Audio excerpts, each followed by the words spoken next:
Muy buenas tardes, mis queridos amigos y hermanos. Bienvenidos a la Escuela de la Llama de Amor. Hoy vamos a estudiar la lección número 50 que he titulado La conversión de las familias comienza por la conversión del jefe del hogar.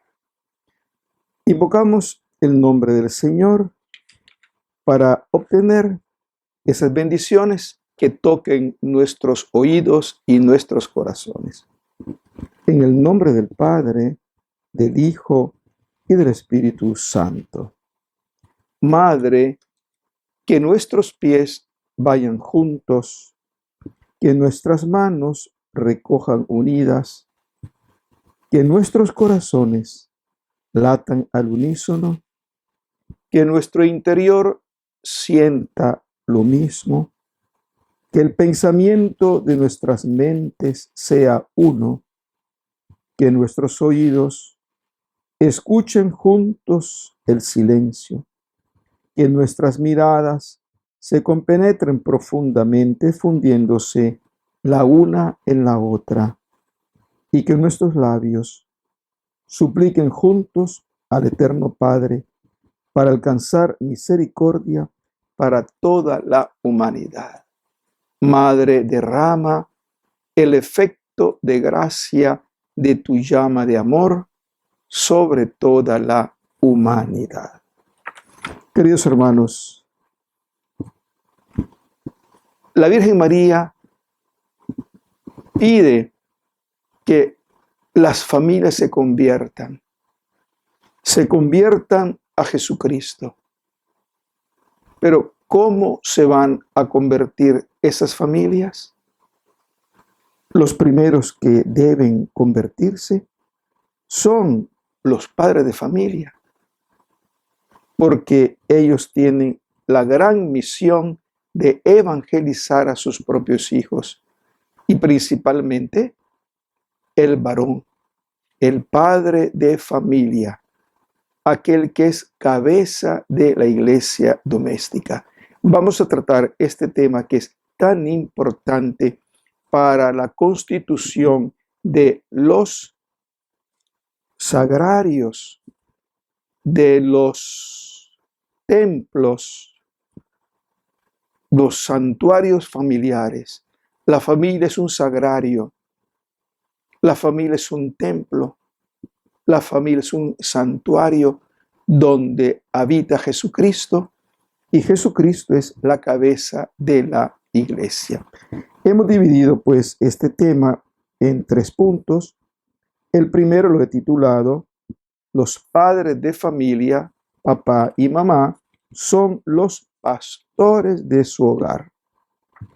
El segundo punto, el varón es la cabeza de la familia, no es la mujer, hablando desde el punto de vista bíblico. Tercero, los varones deben aceptar su vocación de jefes del hogar. Meditemos pues este primer punto. Los padres de familia, papá y mamá, son los pastores de su hogar. Todos tenemos pastores. El pastor supremo en la iglesia es el Papa. El pastor en una diócesis es el obispo. El pastor en una parroquia es el párroco. El pastor o los pastores en una familia son papá y mamá. El pastoreo es verdaderamente importantísimo en la iglesia. Jesús es el gran pastor, el buen pastor, y todos los pastores secundarios tienen sus ojos puestos en Cristo Jesús, el buen pastor. El Papa es pastor de la Iglesia Universal, pero él tiene sus ojos puestos en Jesús, el buen pastor. Igualmente el obispo, igualmente el párroco. De la misma manera, los padres de familia, para poder pastorear bien su pequeño rebaño, su pequeña iglesia, deben tener los ojos puestos en Jesús, el buen pastor. Así que, como un pastor cuida sus ovejitas, papá y mamá deben llevar adelante ese gran ministerio de ser los maestros de la vida espiritual de sus hijos. Ellos deben enseñar por el ejemplo. Actualmente se habla mucho, se dicen muchas cosas, se escribe mucho. Nunca en la historia de la humanidad ha habido tantos libros escritos y orales como los que existen hoy. Hoy la información está a la orden del día prácticamente en cualquier parte del mundo. Sin embargo, lo más importante no es lo que se escribe, lo que se oye. Lo más importante es lo que se vive en el hogar. Las palabras de los padres de familia se las lleva el viento. Lo que no se lleva el viento es los que los padres de familia viven delante de sus hijos. Somos un libro. Nuestros hijos nos leen. Nuestros hijos nos ven. El sacerdote igual. Un sacerdote puede predicar maravillas, pero donde más enseña el sacerdote es con su propia vida. Los fieles lo ven, captan lo que hace, captan su rostro, captan sus acciones, captan sus palabras, por supuesto, pero es la vida del sacerdote, como es la vida del obispo, como es la vida del papa, lo que cuenta, ¿verdad? Porque las palabras entran por un oído, salen por el otro, pero lo que el niño ve todos los días, lo que el niño introyecta en su corazón, en su mente, por la experiencia, es lo que realmente cuenta y lo que va a dar verdaderamente fruto. Entonces, los hijos nos observan y aprenden de todo lo que hacemos, lo bueno, pero también lo malo. Aunque tal vez no comprendan hoy, porque nosotros pensamos que los niños pequeños no comprenden. ¿Qué va? Los niños pequeños son formidables para captar lo esencial. Ellos ven, ellos no dicen nada, pero sin embargo, en lo profundo de su corazón, ellos captan el amor del papá, el amor de la madre, captan la verdad, la sinceridad de sus progenitores. O también pueden captar que entre los padres de familia no hay amor, no hay sinceridad, no hay verdad, no hay honestidad. Y eso que ven, eso los niños lo llevan en lo profundo de su corazón y más tarde, a medida que van creciendo, ellos se van haciendo una idea más exacta de quiénes son sus padres. Hoy no lo comprenden, pero mañana lo entenderán y aplicarán a su vida. Queridos hermanos, la oración en familia es sumamente importante para que la gracia de la llama de amor se desarrolle en el santuario familiar. Aquí estamos tratando de llevar adelante la familia en el camino del santuario familiar. La Virgen María nos ha pedido constantemente eso en su diario espiritual, que cada familia se convierta en un santuario familiar. Pues bien, los niños tienen que ver a los papás interesados en convertir la familia en un verdadero santuario. Los niños tienen que ver a los padres orando individualmente, orando en familia, orando en pareja. Cuando los niños ven que los papás oran, ellos comprenden que la oración es importantísima. Si el papá ora, tendrá autoridad cuando él haga que los niños oren. Hay padres que le dicen a la mamá, mira, enséñale a los niños a orar. Y él se siente con el derecho de no orar y le pide a la esposa que ella le enseñe a los niños a orar, porque la religión es cosa de mujeres. Aquí tenemos realmente un gran error.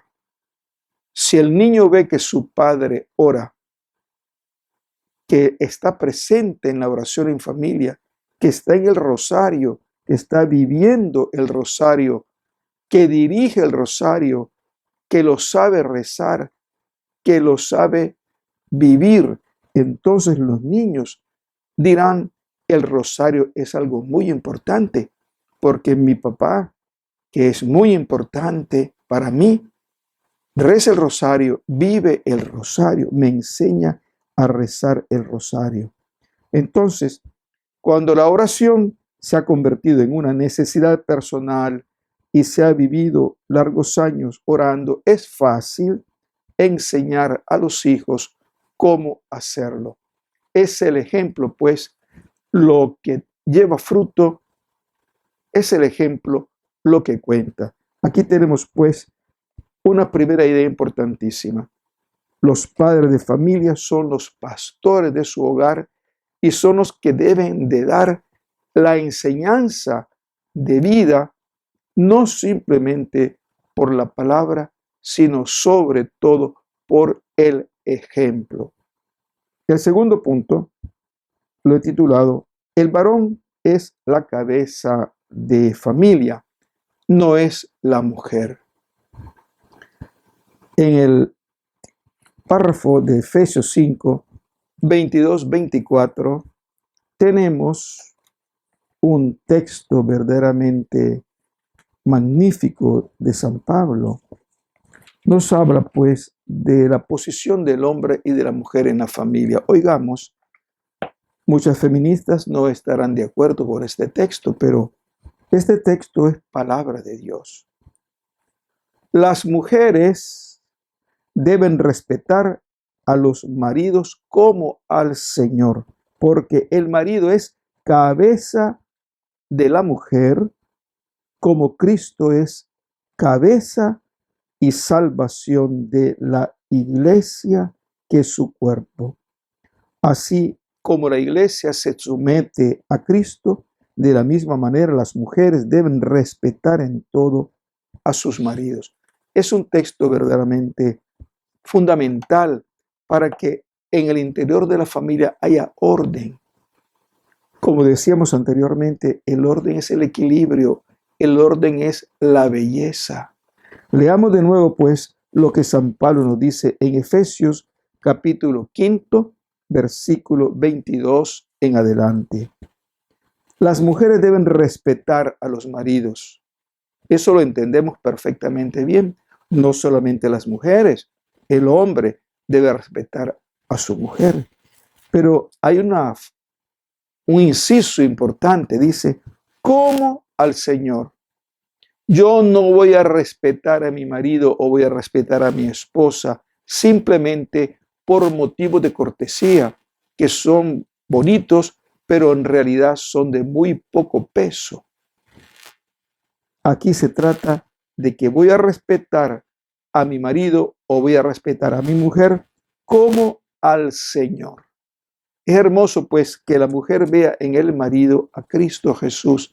Y ese es el punto básico del orden en la familia.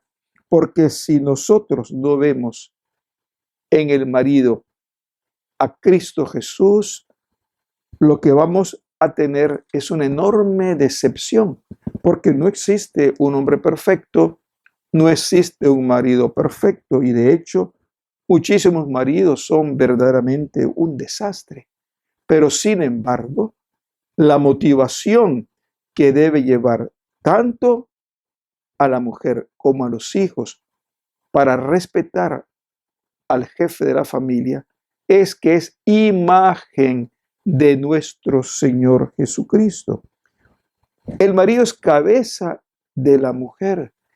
Hoy las feministas dirán, no, eso es una mentalidad patriarcal. No olvidemos que esto es palabra de Dios, que esto es revelación. La divina revelación llega a nosotros a través de estas palabras de San Pablo, que nos hace ver que en el plan de Dios el hombre es otro Cristo en relación con su mujer, en relación con sus hijos, en relación con la iglesia. Cada esposo es imagen de Cristo, cabeza de la iglesia, porque todos somos imágenes de Cristo. El niño recién nacido es imagen de Cristo. Sin embargo, cuando se trata del marido, San Pablo nos dice que el marido es imagen de Cristo, Salvador de la iglesia, cabeza de la iglesia, que es su cuerpo. Cada familia es una pequeña iglesia y en cada familia está Cristo como cabeza, está en el marido. Por eso, qué gran importancia para cada familia que el marido entienda esto y se dé cuenta de la grandiosa dignidad de esa vocación que Dios le ha dado de hacer presente a Jesucristo en el interior del hogar. Y por eso la mujer que se somete a su marido, viendo en su marido a Jesucristo, es decir, cuando el hombre actúa como Cristo, no vamos a pedir a la mujer que se someta cuando el hombre comete abusos, cuando el hombre comete injusticias, porque si representa a Cristo, debe realmente actuar como Cristo Jesús, el hombre. Entonces, necesitamos que en cada familia el hombre sea jefe de la familia. Y jefe no significa en nuestra mentalidad machista ese dominador, déspota. Nosotros tenemos esa idea del jefe, un ente dominador, poderoso, que desprecia a los demás, que se sienta encima de todos los demás. No, la palabra jefe, chef, significa cabeza. Cabeza. El hombre es cabeza de su pequeña iglesia, es cabeza de ese cuerpo de Cristo que Dios le ha confiado. Entonces necesitamos, queridos hermanos, que todos los hombres casados, especialmente los casados por el sacramento del matrimonio, entiendan pues que Dios los está llamando a ser imágenes vivas de Cristo en su hogar. No deben abdicar su gran responsabilidad en favor de la mujer. Y eso sucede muy frecuentemente, como ya lo dije antes. ¿Cuántas veces el hombre se hace a un lado y le deja a la mujer toda la responsabilidad de la casa? Le deja a la mujer sobre todo la responsabilidad de lo religioso. Y le dice a la mujer, la religión es cosa de mujeres. Yo no tengo por qué estar enseñando a los niños a orar, a leer la palabra de Dios, a compartir la palabra de Dios. No tengo por qué llevar los niños a misa. Muchos papás le dicen, vayan a misa los niños. Yo me quedo aquí viendo televisión. Es muy frecuente. Entonces, este gran error de abdicar la responsabilidad propia de la cabeza es muy peligrosa, porque los niños van aprendiendo eso y eso se va transmitiendo. Y cuando estos niños lleguen ya a su mayoría de edad y funden otra familia, van a repetir el mismo esquema, la misma manera de actuar del papá y de la mamá. El hombre no tiene por qué meterse en cosas de religión, ya que la religión es cosa de mujeres. Y aquí vemos cómo en el pueblo de Israel la religión es cosa del hombre. Es el jefe de familia el que asume en la familia que nos viene de los tiempos bíblicos la responsabilidad, sobre todo la responsabilidad de la fe. Es el padre el que enseña la fe a los hijos. Claro, hombre y mujer juntos enseñan a vivir la fe a los hijos, pero de manera muy particular es el hombre aquel que tiene la gran responsabilidad de crear la unidad en la casa, la cabeza que crea la unidad. Es una enorme equivocación también para muchas mujeres que se han dejado llevar por las teorías feministas que quieren anular al hombre en el interior de la casa y asumen equivocadamente el papel de jefe de familia. Hay muchas mujeres que tienen esa tentación, sobre todo cuando el hombre es débil de carácter, se le imponen y son ellas las que gobiernan la casa, cuando en realidad ellas, según el pensamiento de San Pablo, son las que deben estar en comunión con su esposo, pero en una comunión de obediencia, en una comunión de sometimiento. La palabra someterse no es de ninguna manera una palabra denigrante. Está sometido. No, todos estamos sometidos. Estar debajo de algo. Estamos debajo. Estamos llevando, como la palabra soportar. Estoy llevando algo muy pesado. Lo llevo, lo soporto, lo conduzco. Entonces, ni la palabra someterse, ni la palabra soportar son palabras peyorativas, sino que son precisamente palabras que dan el sentido de nuestra acción en el interior del hogar. El padre soporta el hogar con su trabajo, lo lleva adelante. La mujer soporta el hogar, lo lleva adelante con su vocación de madre, con su vocación también de trabajadora en el sentido de que tenga que trabajar. Entonces, la familia debe convertirse, sí. Cuando en el diario espiritual vemos este llamado a la conversión, tenemos que pensar que el primero que debe convertirse es el varón. Él tiene esa responsabilidad de ser otro Cristo en el interior de su casa. Y ese deber de imitar a Jesucristo tiene que ser, pues, la primera responsabilidad del hombre.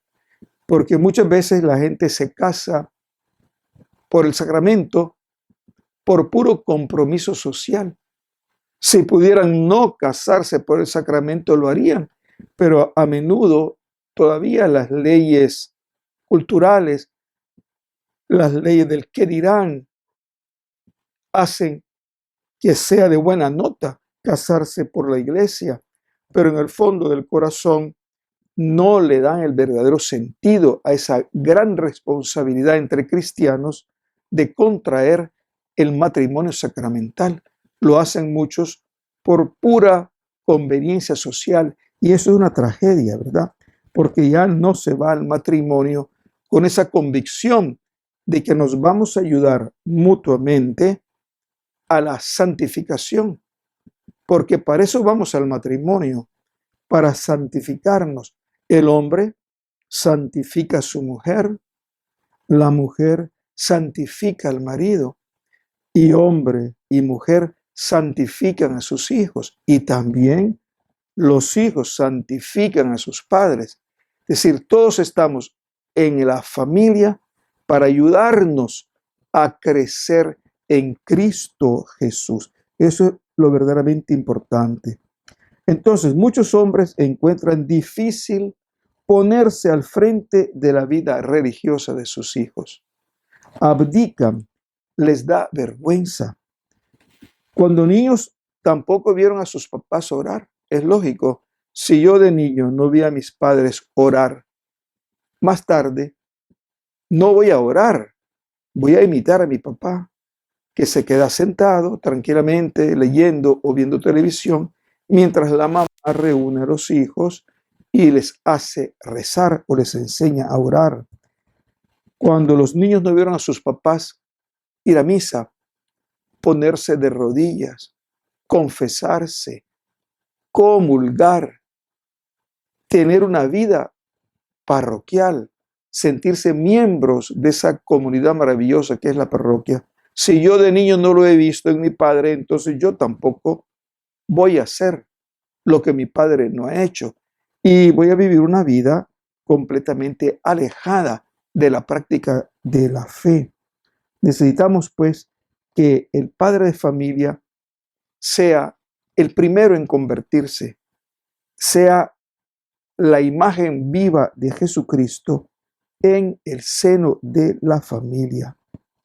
Entonces, podemos perfectamente dar a nuestros hijos la idea de un hombre recto, de un hombre honesto, de un hombre trabajador. Y efectivamente, muchísimos padres de familia son excelentes trabajadores, son personas honestas, personas rectas, pero sin embargo, no son modelos vivos de fe para sus hijos, porque el ejemplo que dan a sus hijos, aunque sea muy bueno, sin embargo, es un ejemplo limitado, no es un ejemplo integral que abarca todos los aspectos de la vida cristiana.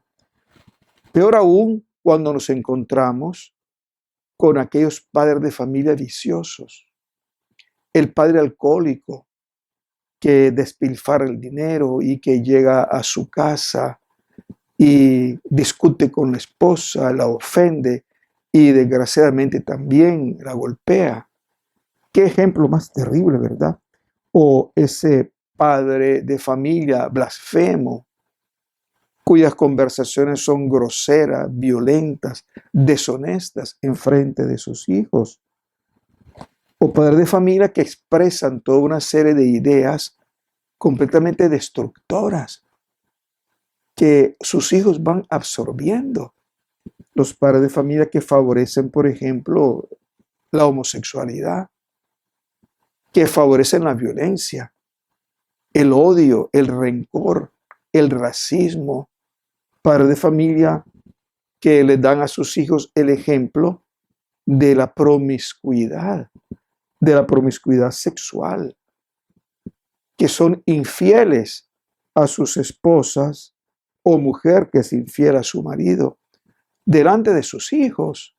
Esos son ejemplos completamente destructores. O los padres abusadores, o los padres adictos a las drogas. Entonces, nuestro ejemplo es lo que va a educar realmente a los hijos. Y aunque los niños puedan decir que lo que su papá está haciendo es malo, más tarde van a tener una tentación, la tentación de imitar al padre, la tentación de repetir el esquema que el papá o la mamá les han enseñado. Tenemos pues que debemos ir al matrimonio con esa convicción de que el hombre y la mujer deben ser testigos vivos de Jesucristo en el interior de su hogar, para que los hijos que van a engendrar y que van a crear puedan a su vez transmitir a los nietos el ejemplo verdadero, el ejemplo perfecto, el ejemplo cristiano. El tercer punto, los varones deben aceptar su vocación de jefes del hogar. Tenemos en estos tiempos, el año pasado lo veneramos con mucho amor, el ejemplo de San José. San José aparece muy pocas veces en la Biblia. Sin embargo, una sola frase lo describe: hombre justo, San José es el ejemplo vivo del padre de familia. María es el ejemplo vivo para nosotros cristianos de la madre de familia. Y Jesús es el ejemplo vivo del Hijo. Una familia verdaderamente santa, una familia verdaderamente modélica, el modelo perfecto de la familia. Los cristianos eso lo sabemos de sobra. Pues bien, si tenemos ese modelo tan maravilloso de Jesús, María y José, es para que oremos a la Sagrada Familia y pidamos a la Sagrada Familia las gracias que necesitamos para edificar una iglesia doméstica, una familia tal como el Evangelio nos... Queremos pues que las familias se transformen. Hoy tantas familias verdaderamente están pasando por una crisis espantosa y cantidad de familias, aunque no se divorcien, aunque no se separen, en el interior de su hogar no realizan el promedio o el estándar o no se convierten en auténticas familias cristianas, porque tanto el hombre como la mujer no van al matrimonio con esa convicción. Dios nos llama a la santidad. Dios nos llama a santificarnos. Yo, hombre, imagen de Cristo, te santifico a ti, mujer, mi esposa, imagen de la iglesia. Cristo se entrega a la iglesia en la cruz. Cristo se sacrifica, muere en la cruz para edificar la iglesia. Y la mujer es imagen de la iglesia que acoge a Jesucristo en su corazón. Por eso el hombre y la mujer casados son la imagen de Cristo y de la iglesia. Qué importante es esto. Por eso el matrimonio es indisoluble. Es indisoluble porque ese misterio de Cristo y de la iglesia es un misterio indisoluble. Cristo no se puede separar de la iglesia. La iglesia no se puede separar de Jesucristo.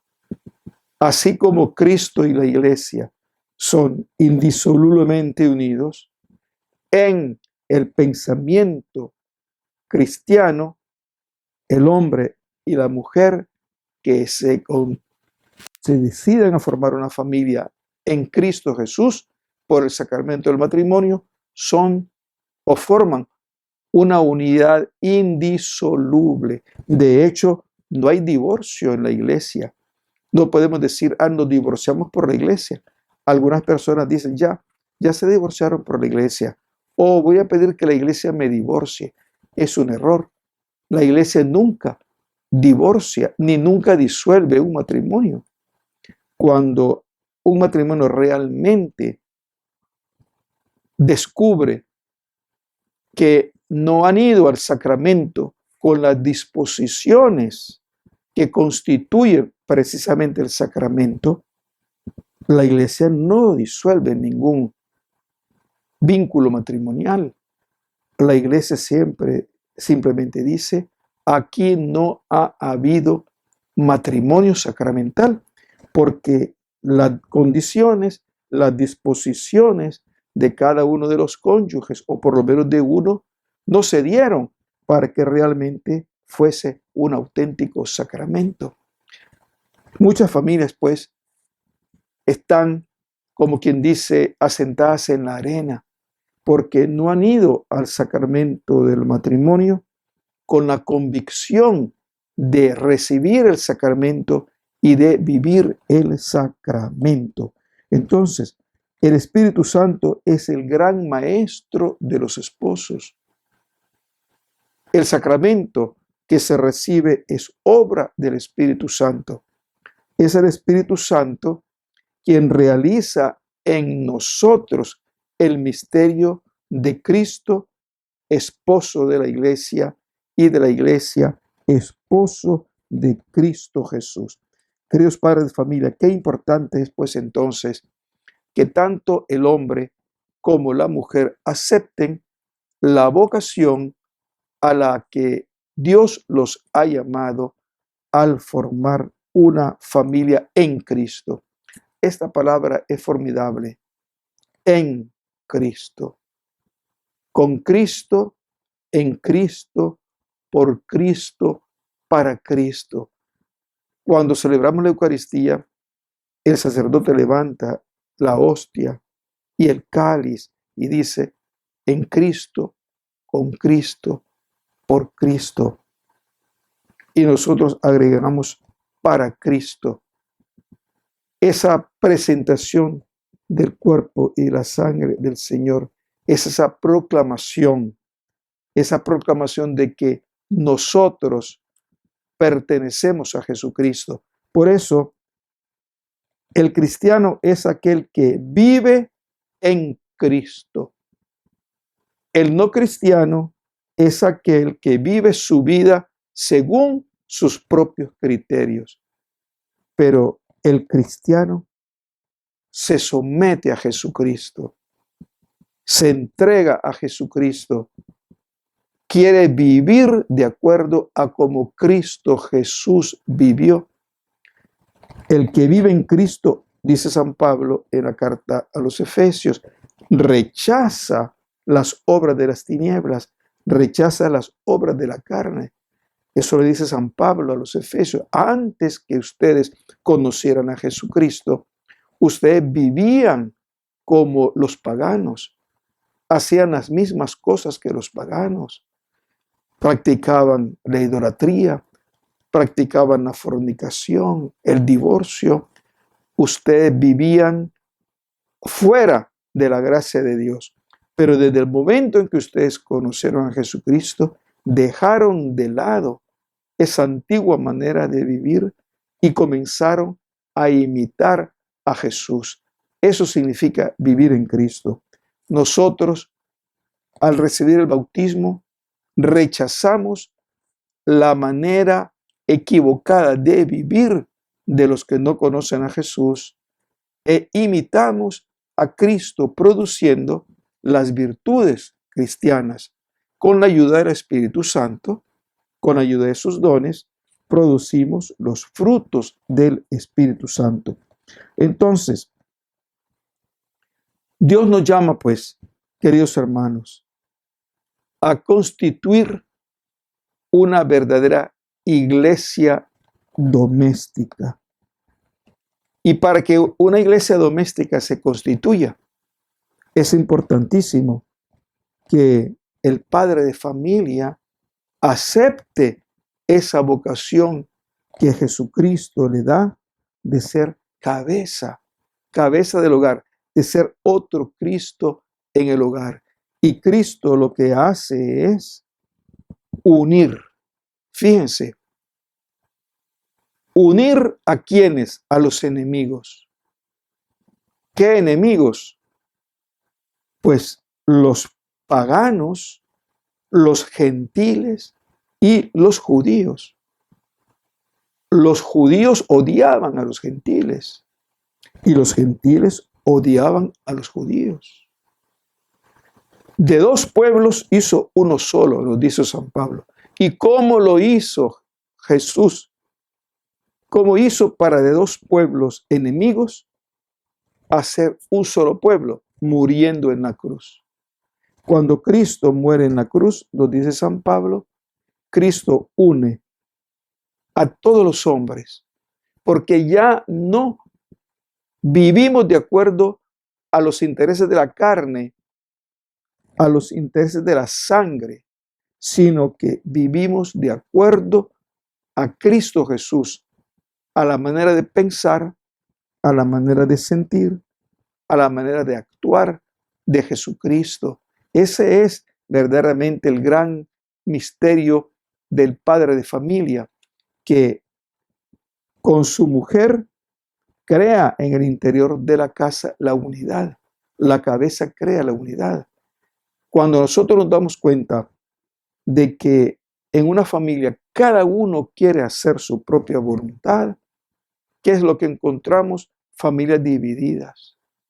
El hombre va por un lado, la mujer va por el otro, los hijos van cada uno por su lado, y en realidad tenemos una familia aparentemente unida, pero internamente desintegrada. Y la presencia de Jesús en el interior del hogar, el santuario familiar, lo que hace es unir a todos los miembros en un mismo propósito. ¿Y cuál es el propósito? Es hacer la voluntad de Dios. Cristo es pues nuestro modelo, el que nos lleva a hacer la voluntad de Dios. Cristo renuncia a hacer su propia voluntad para cumplir la voluntad del Padre Celestial, y es decididamente lo que cada uno en la familia debe hacer. Vamos a vivir no de acuerdo a nuestro egoísmo, no voy a vivir de acuerdo a mis intereses personales, sino que vamos a vivir unidos en Cristo para conquistar, para vivir los intereses de Jesucristo. Eso es lo maravilloso. La labor educativa del hombre y de la mujer en el interior del hogar es la de formar a sus hijos con la mentalidad de Cristo.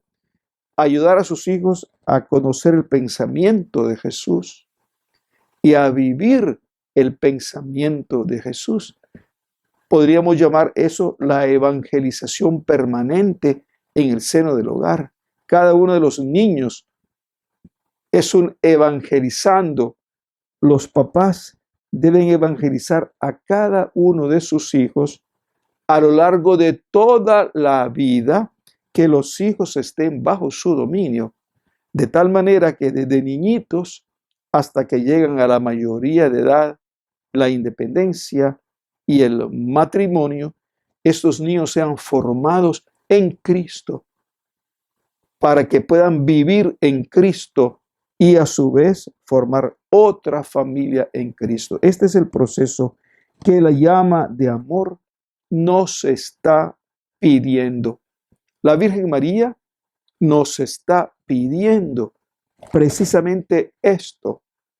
Con su llama de amor, ella pide a cada familia que no viva de acuerdo a los criterios personales, sino que la familia viva de acuerdo a los criterios de Jesucristo. Y entonces es que viene la unidad. El papá, la cabeza, debe ser el primero en fomentar en el interior de la familia la unidad, porque en vez de fomentar en cada uno de los hijos la individualidad, el individualismo, debe fomentar en cada uno de los hijos el sentido de iglesia, el sentido de comunión. Nosotros comulgamos, es decir, estamos en unión unos con otros en Cristo Jesús. Qué importante, queridos hermanos, es que las familias no estén centradas en sí mismas. Una familia centrada en sí misma es una familia que persigue sus propios intereses. La familia en Cristo, la familia cristiana, la familia católica, como está centrada en Jesucristo, está centrada precisamente en la parroquia. ¿En qué sentido la familia está centrada en la parroquia? En el sentido de que es en la parroquia donde está la fuente de vida en Cristo.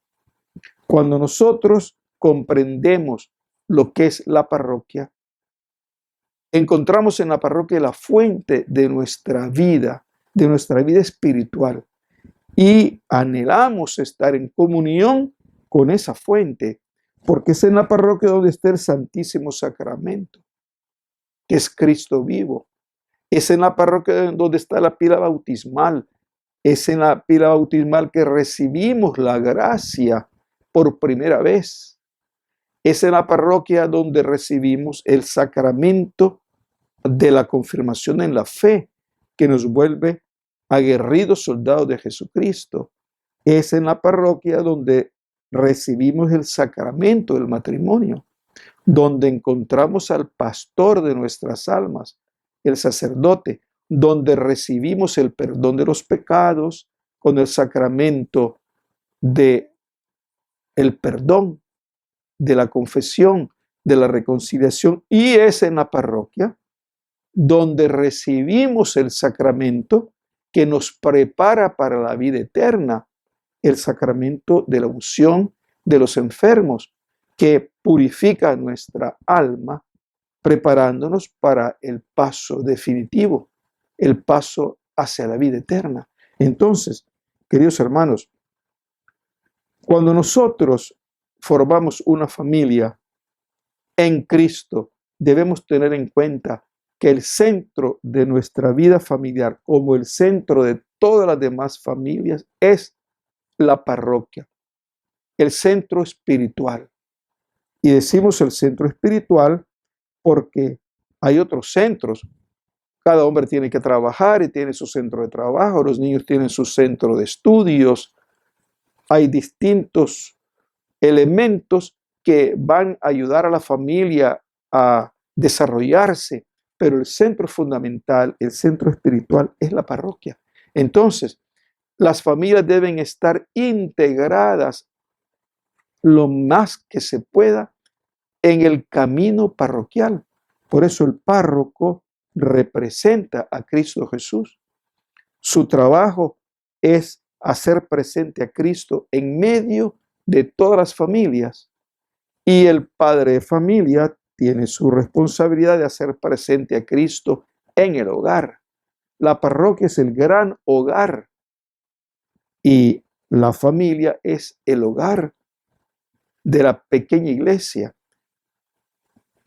¿Cuánta necesidad tenemos, pues, queridos hermanos, en estos tiempos en que la Virgen María nos habla de angustia, nos habla de que su corazón está profundamente angustiado, dice ella, por la destrucción de los santuarios familiares?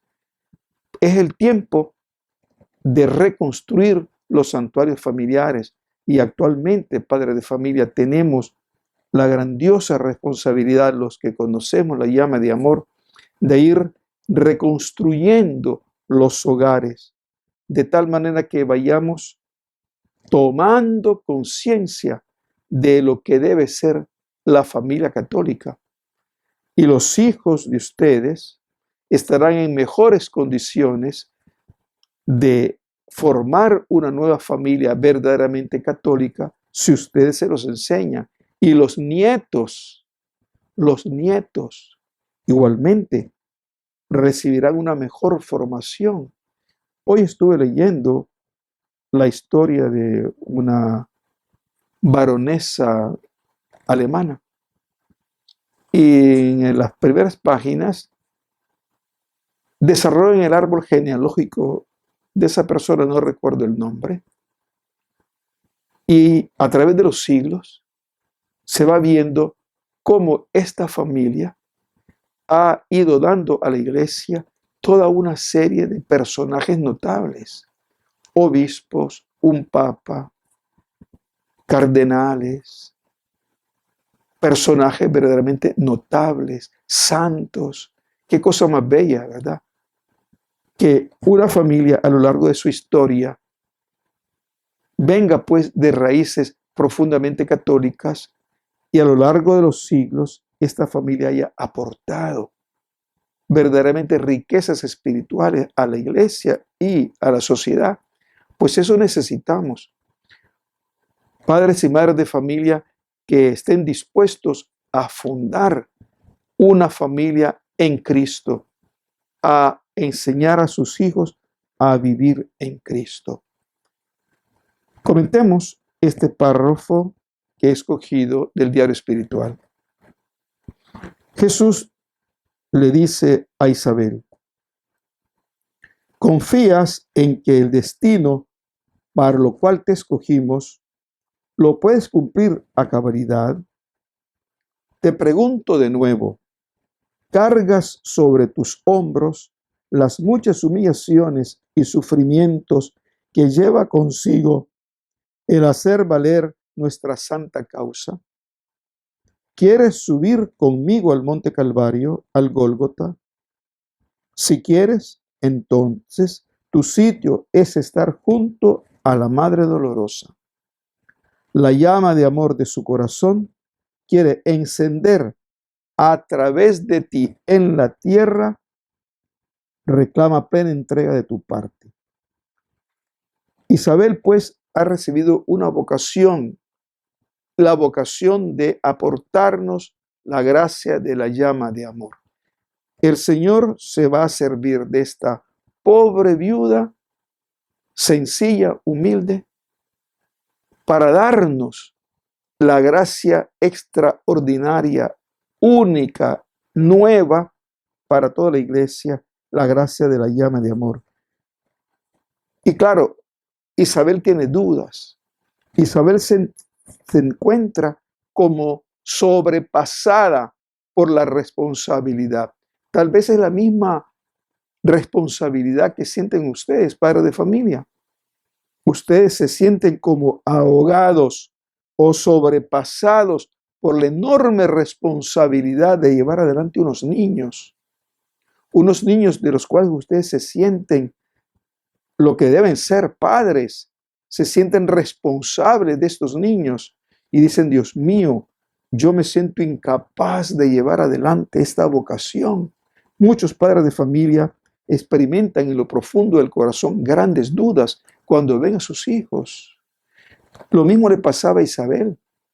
Ella sentía en su corazón grandes dudas cuando pensaba, cuando reflexionaba sobre lo que el Señor le pedía acerca de la gracia de la llama de amor. Ella ve esas perspectivas de humillaciones, de dolores, de sufrimientos por llevar adelante la causa.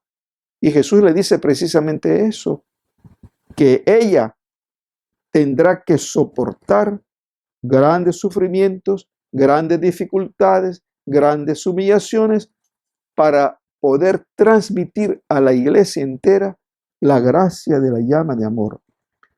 Y esa vocación es una vocación al Calvario. ¿Quieres subir conmigo al monte Calvario, al Gólgota? Cuando un hombre y una mujer se casan, están tan enamorados que pierden la perspectiva del futuro y solamente ven las cosas bonitas del matrimonio. Pero la gran realidad es que a medida que va pasando el tiempo, que van pasando los años, las dificultades del matrimonio se van haciendo más grandes. La crianza de los hijos, la educación de los hijos, el trabajo para sostener una familia, las dificultades que normalmente se dan en el interior de un hogar, los ataques que vienen de afuera. Pues sí, es una perspectiva verdaderamente difícil. Y es lo que dice Jesús. La llama de amor, la vocación a la llama de amor nos pone como perspectiva el Calvario. Igualmente, el matrimonio tiene como perspectiva el Calvario.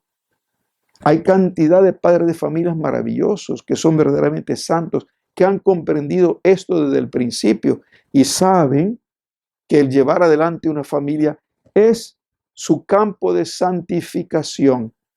Todas esas dificultades, esas cruces, esos dolores, esos sufrimientos que un padre de familia, una madre de familia experimenta, son los pasos de santidad que cuando llegue el momento de pasar la vida eterna, eso se revertirá en premio eterno. Todas las penas, dificultades, dolores, sufrimientos de esta vida, Dios los transformará en gloria eterna, en lo que llamamos el cielo. Pues lo mismo, Isabel sentía ese dolor y Jesús le dice, mira, para poder transmitir mi llama de amor, tienes que mirar el Gólgota. Si tú aceptas esa perspectiva del Gólgota, Tu sitio va a estar junto a la Madre Dolorosa al pie de la cruz. Es decir, Isabel no va a estar sola en los sufrimientos. Isabel va a tener al lado a la Virgen María, que la va a ayudar a soportar las dificultades, los problemas, los dolores. Y precisamente, queridos padres de familia, ustedes no están solos en ese gran ministerio que Dios les ha confiado. Al lado de ustedes está la Virgen Dolorosa. Frente a ustedes está Cristo crucificado. Ustedes no podrán decir qué terrible es el matrimonio. Lo voy a dejar, me voy a separar. No, porque Jesús les diría inmediatamente, ¿acaso estás sufriendo más que yo? Y la Virgen también te podría decir, ¿acaso estás sufriendo más que yo? Ya Cristo nos da el ejemplo de entregarse en la cruz a la iglesia para salvarla. Decir, Cristo muere para rescatarnos de la muerte eterna, nosotros que somos la iglesia. Igualmente los padres de familia mueren por sus hijos, porque el trabajo de cada día es morir cada día, es la cruz de cada día. Entonces, queridos hermanos, cuando el Señor los llama a ustedes al matrimonio, los está llamando a una vida de santidad, pero no los deja solos, y menos ahora, en este tiempo en que la Virgen obtiene para ustedes la gracia de la llama de amor. Esa gracia que les va a ayudar a enfrentar los ataques del enemigo de nuestra salvación. La Virgen María dice, yo, el rayo hermoso de la aurora, cegaré a Satanás. Queridos hermanos, que esta lección número 50 les aporte ideas para que ustedes puedan compartirlas en familia y puedan formar también su escuela de la llama de amor. Debemos hacer que la gracia de la llama de amor se expanda por toda América Latina. Tengan ustedes una feliz semana y no olviden de dar like a este video para que se transmita con mayor rapidez. El Señor los bendiga, los guarde y los libre de todo mal.